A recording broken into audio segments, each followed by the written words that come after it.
From the complicated to the hilarious and everything in between. GSMC Sex Podcast is your show for all of your questions about sex, even some you might not have thought of yet.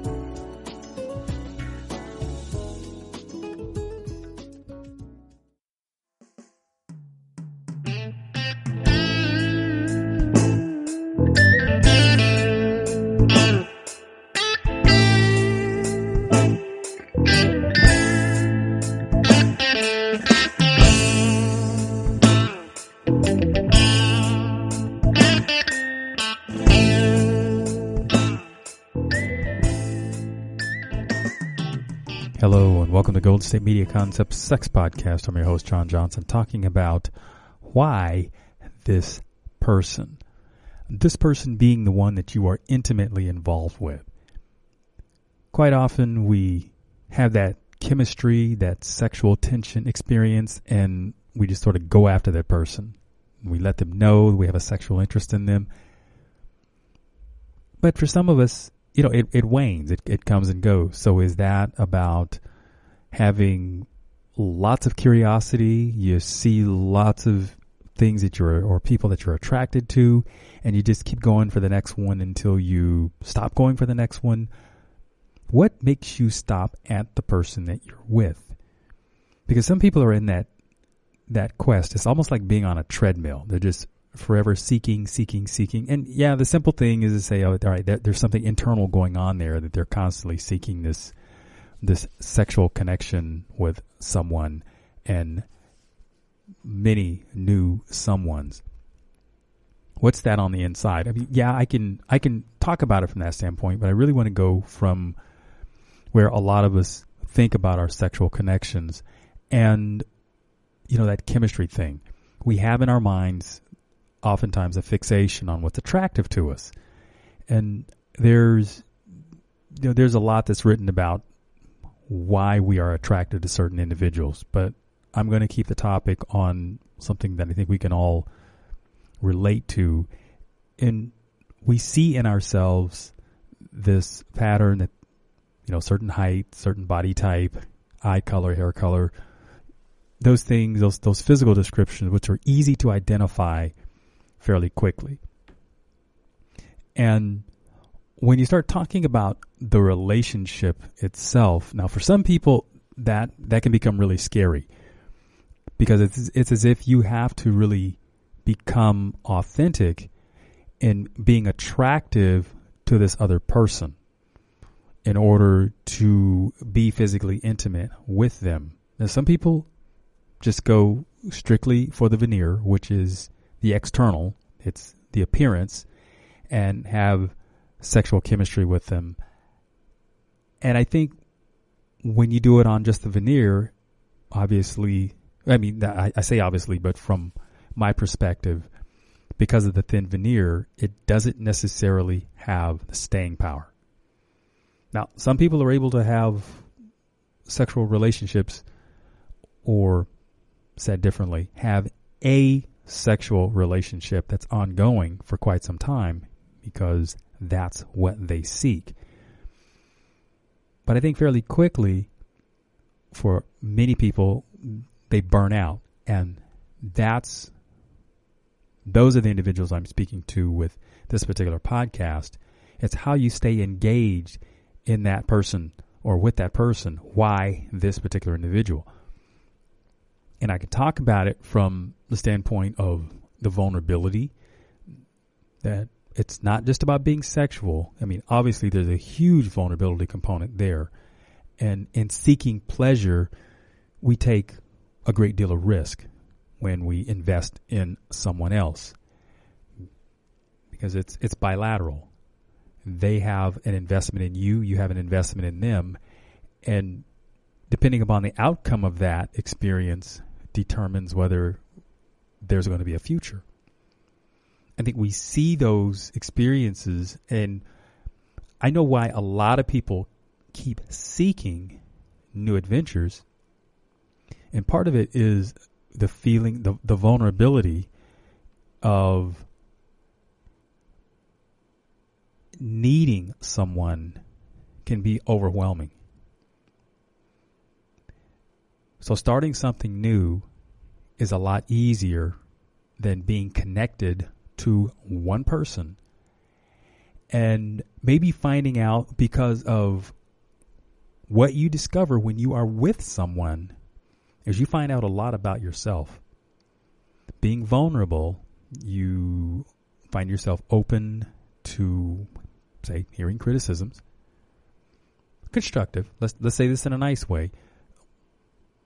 But a relationship is different than a friendship. A friendship is more of something that's a voluntary basis. A relationship, an intimate relationship that you have with someone, has a lot of interdependence. And in order for that to sustain itself, in order for that other person to want to stay in your experience, then you have to learn to compromise, the give and take. When you're transitioning from relationship to relationship to relationship, and I'm talking about even, in a sexual way, the vulnerability is very temporary. And it's very connected to those moments when you're feeling that sexual tension. But once you get beyond those moments, then do you still feel connected to that person? You may feel good about what happened, the sex, and you may want to come back to it. And that sort of has this opportunity to keep going on and on and on. But without some depth, when that just stays on the veneer, see, eventually individuals want more. It's how we're wired. You want more.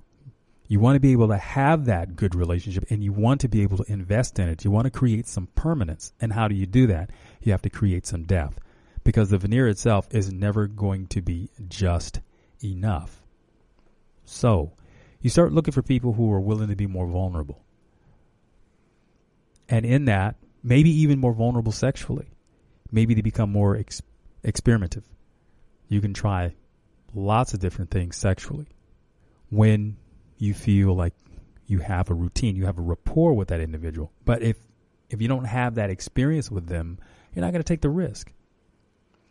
And I say this as a learning tool. So if you are experiencing, say, something of lots of transitions, and I mean in a relationship, then out, in another relationship, and then out, and so on, then you might really look at the amount of involvement you are really giving that individual. In other words, vulnerability.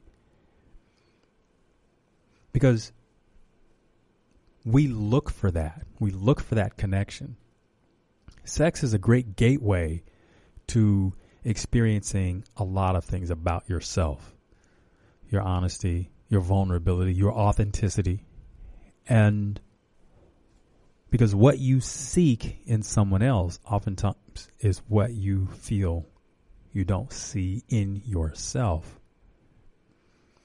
And if you're transitioning, I think that's a huge component as to why you may transition lots of different partners, because you are seeking something that you don't find in yourself. You're looking for it in another partner. And quite often, you do find that yin and the yang. Two people seem to fill the voids for each other, and then they lock in.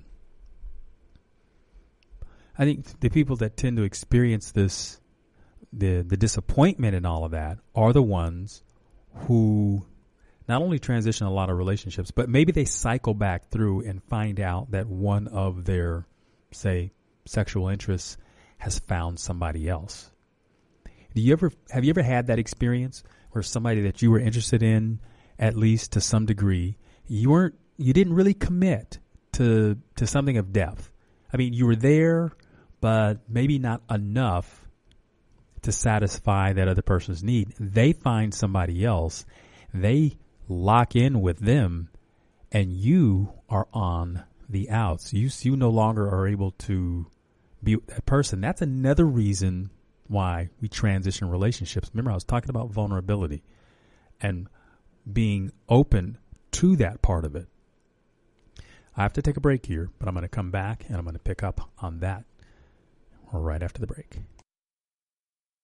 Still on the search of that one true love?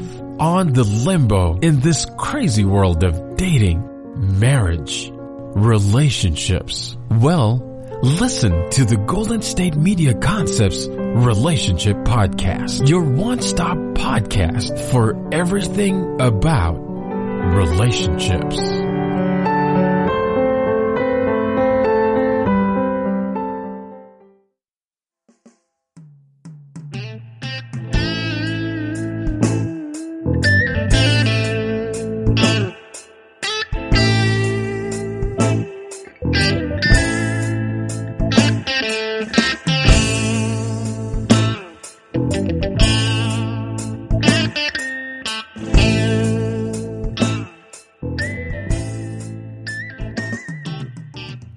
Hello there. Welcome back to Golden State Media Concepts Sex Podcast. I'm John Johnson talking about why this person. At the end of the last break, I talked about the vulnerability, but it was the scenario, and this happens especially for people that have not necessarily multiple partners. I mean, yeah, that, but I'm talking more in a person who seems to transition a lot of relationships, and they tend to go through the cycle. You might have 2 or 3 different people that you've dated, say, over a short period of time, and then you go back to the first person because the last person you were with, there's a void. Maybe they're not available at this moment, and you find somebody or recall a good experience that you had with something. Maybe you've never had bad sex per se. Maybe you tend to have really good sexual chemistry, but you just haven't decided on a particular person you want to be with. And then as you kind of make the rounds and you come back to somebody you might have had a great chemistry with, and then you find out that they are no longer available. Now, using a different, let's say, backdrop, let's just say, let's pull the sex part out of it, but put in the part of, let's say, this was somebody that you had, say, maybe an interest in. And then you find out they're not available because that person you had an interest in is interested in somebody else. They wanted something a little deeper, something a little more involved. This other person is no longer available to you. Do you find that you are maybe a little bit jealous that at this moment in time you can't have them anymore? They've moved on. I mean, what kind of feelings come up for you when you've had that experience? Some of us, there's a lot of cliches. Oh, the one that got away, and so on. A lot of people experience in those moments. I mean, again, absent the sex part, because sex sort of gives it a different filter. We process it different because we say that there's sex involved, but I'm trying to get you to look at it through this filter of, if it were just, say, somebody that you were interested in, and maybe you didn't put a lot into it, but you did have an interest, and maybe you have lots of people, you're real charismatic, so you have lots of individuals that you spend your time with, but when it comes to that love interest part or that romantic interest, there's somebody out there, but you didn't put the time into it. You weren't vulnerable when you needed to be, and that person's gone. Now, I think we all know that there's only so many hours in a day. So in order to invest in someone, you kind of have to make it a point to do so in some capacity. I think we all know we're busy. We all have, but if you don't communicate those things to people, then what's the takeaway from them? They don't know. And given that lack of involvement or investment on your part, or that vulnerability to put something in it, then people will find themselves, they will find another way. So I'm speaking to you, that person that has experienced this interest in someone and then the void of them leaving. It's almost as if now that person that got away is more interesting. And you have to ask yourself, why is that? Why this particular person when you have others who are still available to you? That then becomes something that you have to look internal. You have to look into yourself why that is, because it's almost as if you're always, it sort of explains why you are chasing something new constantly. Given the availability of people to your, let's say, to your interest, and then to chase someone who isn't available, that is, someone who is not available, why do that? That's one of those you have to look in the mirror and start soul searching for that. And you really need to be authentic. And the way you can kind of get a clue as if that's what's going on with you is to consider simply, do you feel a twinge of jealousy? And by jealous, I mean it's that warm feeling of that you get when somebody else has what you want. A little bit of anger, a little bit of angst, you know, that feeling in the pit of your stomach that, okay, this one, you know, that'll never be mine. That person, their capacity to love, whatever it is. And if you're fairly charismatic, you probably know something about that person. And reasonably, there's things about them that you like. Seriously. That's why you have an interest in them. But when you don't take up with that and follow through, you're going to be disappointed. And you have no one but yourself to look at. No one but yourself. So now let me channel back to why somebody who you have an interest in, why that person. So what makes this work is, as I've explained in this other scenario about when you don't invest yourself, what happens? You basically lose out. It's why the person is you've invested yourself. You've shared your interests, your sexual interests. You've talked about things that had nothing to do with sex, so that at least you could feel like you were more than just one-dimensional. I mean, I think we all get the picture here. When it's one-dimensional, it kind of plays out. I think as you get older, when you're experimenting and you're new at all of this, having that one dimension, I think, and even if you have different partners, it allows you to that opportunity to compare lots of different things, and maybe in a fairly short amount of time, and then you figure out what works for you. But taking that, when you give more of yourself to a particular individual, then you really learn something about not only them, but yourself. I think you need to constantly stay in touch with your feelings, not just sexual ones, but I'm talking about the emotion that you get when you are with an individual. Because think about this. And again, it mirrors. So I'm just imagine, being on both sides of this. One of the most attractive things that you can have with another person is when they show an interest in you. How do you feel when you are in their presence? If you want a person to be attracted to you, find out, just gauge how they feel when they are in your presence. And this is something that a lot of people miss. If you want to get a lover, now this is tying a lot of things together here. You don't get it you don't get a person by bragging about yourself. You don't necessarily get them to be interested in, maybe for a short period of time.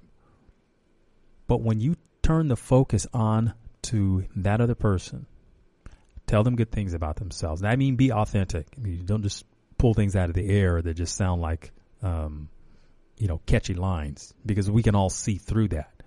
But being authentic, taking the time to really get who that other person is, now that person is going to be attracted to you. I'm going to take a break right here, and I'm going to come right back and talk about the attraction. Tired of searching the vast jungle of podcasts? Now listen close and hear this out. There's a podcast network that covers just about everything that you've been searching. Hey! The Golden State Media Concepts Podcast Network is here. Nothing less than a podcast bliss with endless hours of podcast coverage. From news, sports, music, fashion, cooking, entertainment, fantasy, football, and so much more. So stop lurking around and go straight out to the Golden State Media Concepts Podcast Network. Guaranteed to fill that podcast itch. Whatever it may be. Visit us at www.gsmcpodcast.com. Follow us on Facebook and Twitter, and download us on iTunes, SoundCloud, and Google Play.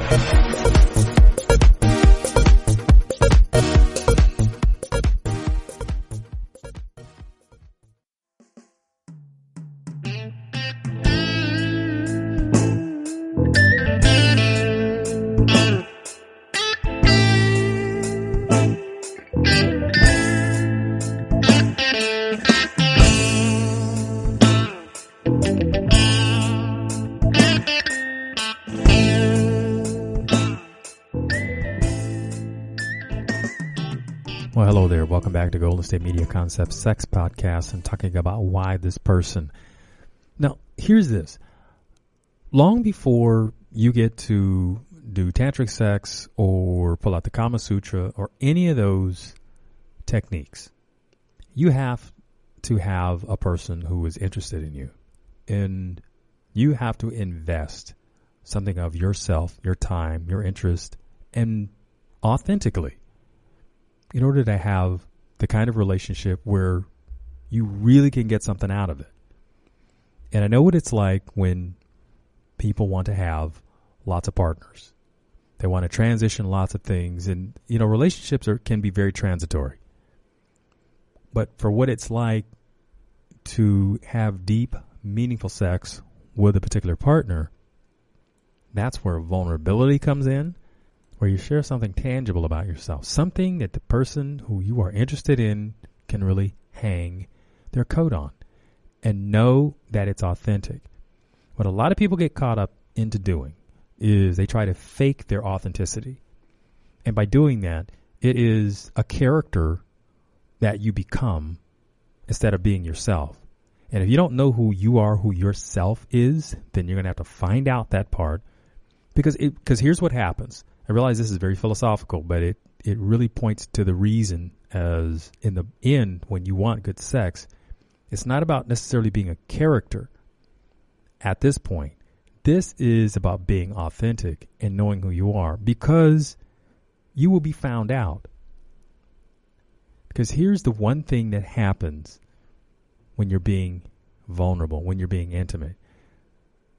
You're being authentic. You can find that. There are those moments when you let go, when you're not about being in control, you're really about trying to be one with that other person. And if at any point in time you haven't been real, haven't been authentic, then people can see it, or you sense it in yourself. And here's an example. And this is something specific to women. Women oftentimes claim that they can fake an orgasm and the guy will never know. Well, guess what? If you're faking an orgasm, you're not being authentic. That may be an expression of your acting ability, and you could be great at it. But the thing is, if the guy is a terrible lover and you're not able to communicate with your partner about what's going on, how long do you expect that to last? And again, we are asking, why this person and not somebody better suited for you? As opposed to, here's the flip side of that. And I say this to someone who is being authentic, being vulnerable, testing the limits of the relationship in terms of how we can reinvent ourselves and be close. That's when you're taking the risk. And you have to invest in that.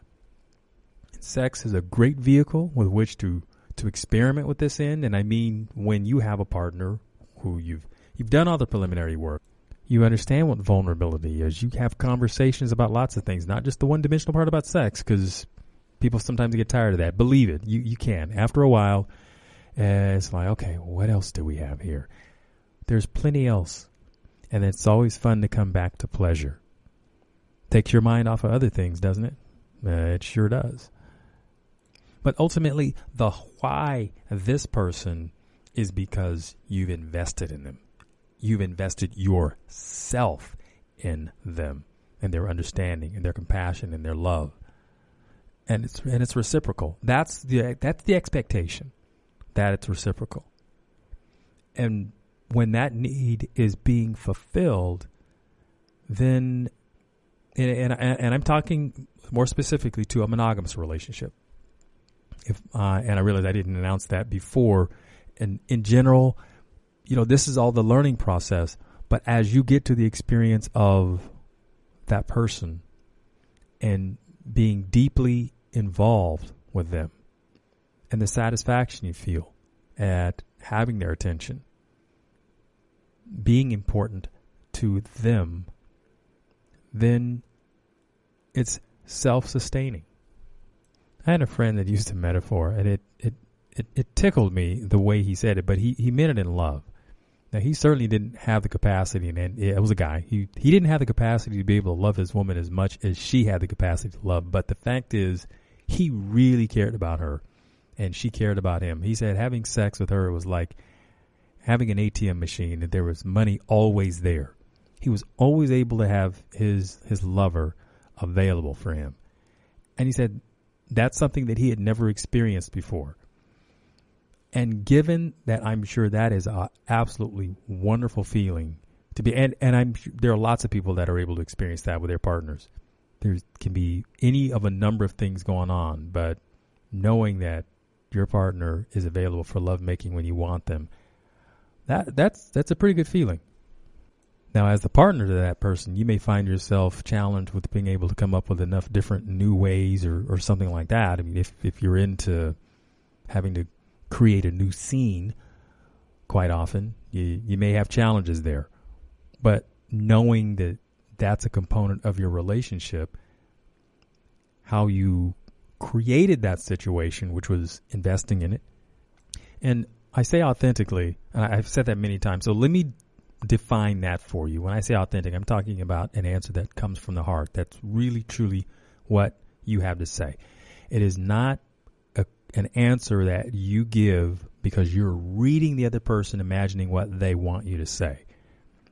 I know being that honest is hard for lots of people, and here's why. Because when people expose themselves, they're afraid of the criticism, they're afraid of the shutdown, what may happen after that. And that's an experience that many, many people have. So they go through life developing these layers of protection, and one of which is to not always say what they really feel. Now, I believe you can say what you feel in a very tactful way. Now, this isn't about being bruising with your responses, but it's really about saying how you feel and being received. So there's a give and take to this. The fear of being misunderstood when you share your feelings is quite high. And that's a reason why many individuals are not fully authentic. That's why they don't say what they really think, because they feel like they're going to be shut down. And you don't want to be rejected. You do not want to be rejected by somebody you care about. That hurts. But if you invested in this situation, in the relationship enough, then you've learned to create a safe space.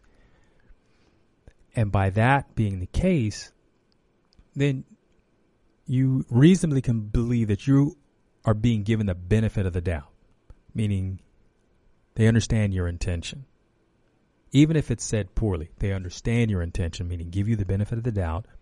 And if there is some confusion, there is room to talk about it, to whittle it out, to hash it out, to really come to a full understanding. Now, this is the give and take nature of it, and this is, again, why this person. You have to be willing to put the time in, and if you're skipping along with lots of relationships, even sexual, then that is much more difficult to do. And in the case of relationships like that have lasted over a long period of time, well, maybe the sum total adds up to something. And that's what could make it possible. Because there are many people out there that have had sexual relationships with someone over, say, several years. They see each other when they see each other. And it may be fulfilling to an extent. But what I'm talking about in a general sense is what satisfies someone beyond that experience, beyond that once in a while kind of thing. And it's really where we're authentic. We can have conversations in which we share our true feelings entirely. We give and get the benefit of the doubt from the person, and it makes us want to come back. I'm John Johnson. This is the Golden State Media Concepts Sex Podcast, and I'm talking about why this person. You've been listening to the Golden State Media Concepts Sex Podcast, part of the GSMC Podcast Network. You can find this show and others like it at www.gsmcpodcast.com. Download our podcasts on iTunes, Stitcher, SoundCloud, Google Play, or anywhere you find podcasts. Just type in GSMC to find all of our shows from the GSMC Podcast Network. From sex and relationships to health and wellness, life and happiness, and even weird news. You can also follow us on Twitter and Facebook. Thank you, and we hope you have enjoyed today's episode of the Golden State Media Concepts Sex Podcast.